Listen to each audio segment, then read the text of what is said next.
Tay, saan po ba talaga kayo pupunta? Taraga na po, umuwi na po tayo sa bahay. Di na nga po kayo makalakad ng ayos, ang kulit-kulit nyo pa.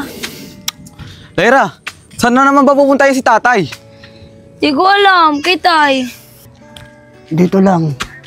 Huwag kayong mag-alala sa akin. Sige na, umuwi na kayo. Tay, iniisip ko lang po namin, baka po kasi mapano po kayo sa daan. Tay, huwag na matigas ang ulo mo. Tara na, umuwi na tayo. Ang kuya nyo kasi, iniisip ko siya. Baka andun na naman siya sa mga barkada niya. Tay, wag niyo na pong isipin si kuya. Ang isipin niyo po, sarili niyo. Isakit na nga po kayo. Kasi kuya pa po iniisip niyo. Tay, huwag niyo na pong isipin yun. Puro sakit na lang po ng ulong binibigay sa pamilya natin nun. Kaya nga siya ang iniisip ko eh. Kasi naliligaw na siya ng landas. Tay, wag niyo na kasing isipin yun. Uuwi naman po yun eh. Malaki na yun.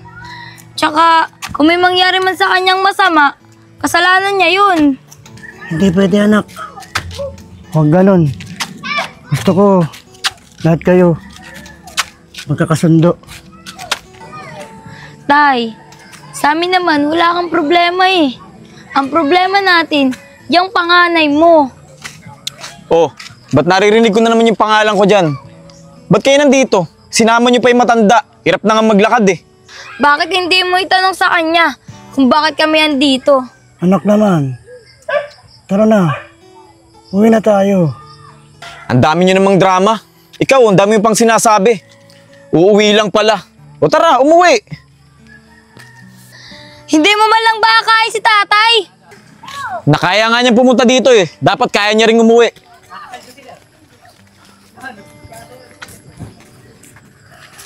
Ay nako tatay, di na talaga magbabago yung pasaway mong anak. Hayaan nyo na mga anak. Tara na, uwi na tayo. Tay, dahan-dahan lang po. Ay, dahan-dahan lang ah.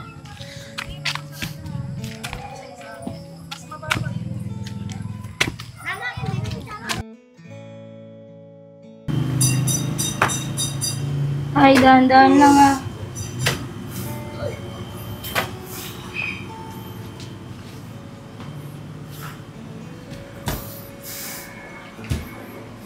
Ay, kung po kayo mo po.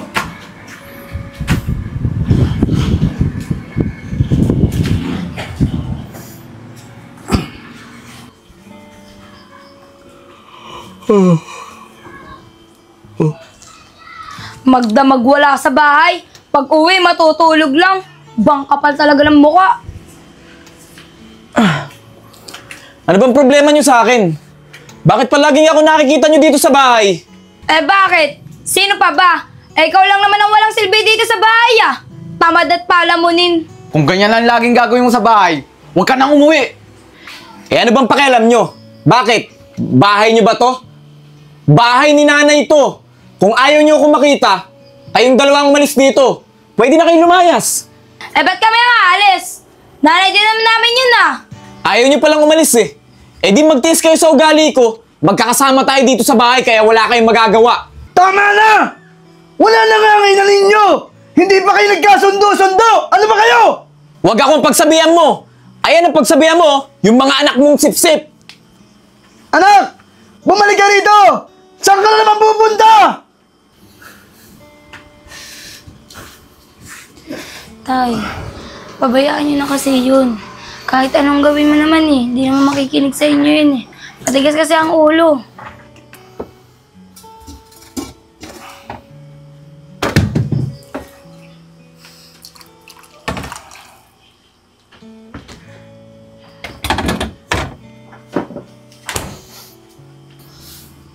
Tay, uminom ka muna para may masmasan ka. Salamat anak. Sa susunod tay ipahinga niyo na lang yan. Kesa hanapin mo yung anak mo na yan. Mga anak, ang hangarin ko lang ay magkasundo-sundo kayo.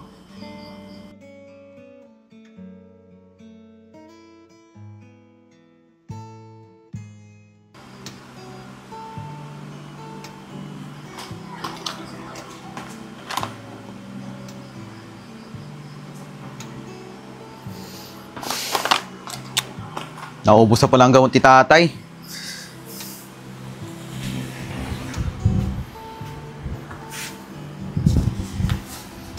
Oh, anak, ikaw pala yun. Tay, dyan ka po muna. Bibili muna po ako ng gamot nyo. Naubos na po pala yung gamot na binili ko sa inyo noong nakaraan. O sige anak, kayo mag-iingat ha.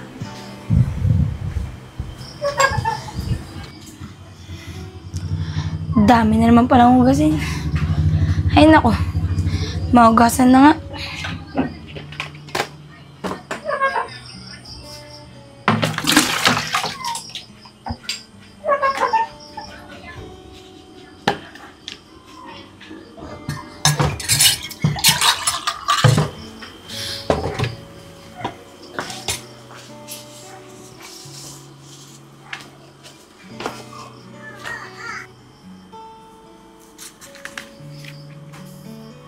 Anak!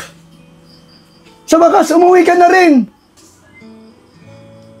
Ate Dada! Ikaw nga!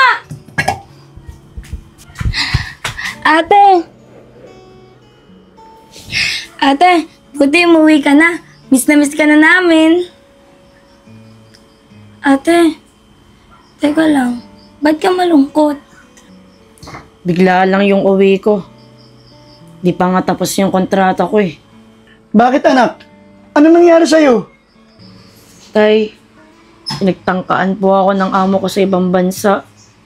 Buti na lang, nakatakas ako. Tinulungan ako ng mga kapwa ko OFW. Ano ate? Pinagtangkaan ka? Kamusta ka na? Okay ka lang ba? Okay lang ako, bunso. Nakatakas naman ako eh. Buti na lang, mababait yung mga kababayan natin sa ibang bansa. Naku anak, buti na lang ligtas ka. Huwag ka na nga alis ha. Dito ka na lang sa atin. Tay, mahirap ang buhay dito sa Pilipinas. Kung nandito lang tayo, di tayo aasenso. Ate, dito ka na lang kasi magtrabaho. Gusto mo, sabay tayo maghanap ng trabaho para at least magkakasama tayo. Buo tayong pamilya. Oo nga naman anak. Sige na, pumayag ka na. Gusto ko, nakikita ko kayong lahat. Lalo-lalo ka na. Sige na ate, please. O sige na nga. Pero pag walang magandang nangyari, babalik ako sa ibang bansa ha. Thank you ate. Ate, tara, magpahinga ka na. Alam kong pagod ka sa biyahe.